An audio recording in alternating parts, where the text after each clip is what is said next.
Bonjour Vincent, je participe à un raid humanitaire en Super 5 et j'ai vu sur ton LinkedIn que tu étais chef de projet dans le cadre de tes études à Citec Toulon.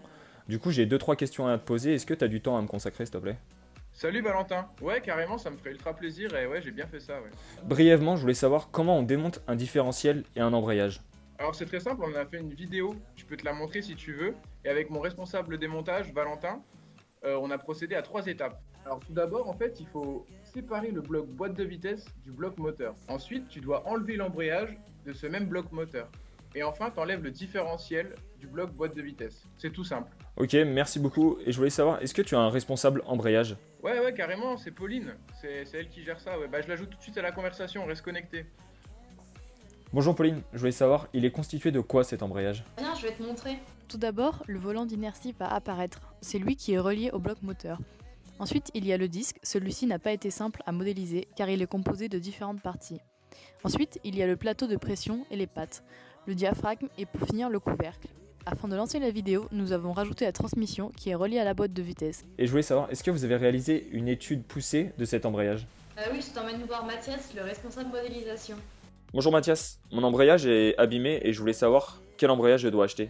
Salut, alors tout d'abord je pense que tu as un embrayage Valeo. Il existe essentiellement deux disques pour ta Super 5, le Valeo et le Helix, dont tu as peut-être entendu parler.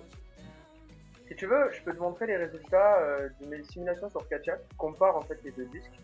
À gauche, tu as le disque Valeo et à droite le disque Helix. Comme tu peux le voir sur l'échelle des valeurs sur la droite, l'effort subi par les deux disques est presque identique. En revanche, l'effort appliqué au disque Helix est 2 fois plus grand que celui appliqué au Valeo. Le disque Helix est donc plus résistant que le Valeo. Il peut subir un coup plus grand. Or, pour ta Super 5 et ton raid, ces performances ne te seront pas nécessaires. Je te conseille donc de partir sur un disque Valeo, ce qui te permettra d'économiser de l'argent. Merci Mathias, je vais acheter ça du coup. Et est-ce que tu as quelqu'un qui peut savoir pourquoi ma voiture broute? Alors oui, tu peux contacter Morgane Domer. Salut Morgane, j'ai un petit problème. Je voulais savoir, est-ce que tu sais pourquoi ma voiture peut brouter? Est-ce que tu as fait des recherches là-dessus? Alors, en fait, si ta voiture broute, c'est sûrement dû aux vibrations qui sont générées par l'embrayage. Attends, je vais te montrer.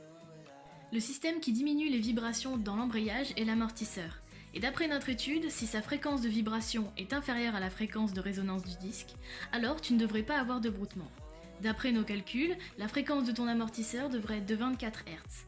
Si ce n'est pas le cas, tu devrais probablement changer ton disque. Les garnitures ou d'autres pièces doivent être usées ou endommagées. Tu remercieras toute l'équipe pour les réponses très précises et très poussées que vous avez pu me donner. Donc je pense que ça va le faire pour ce raid en Super 5.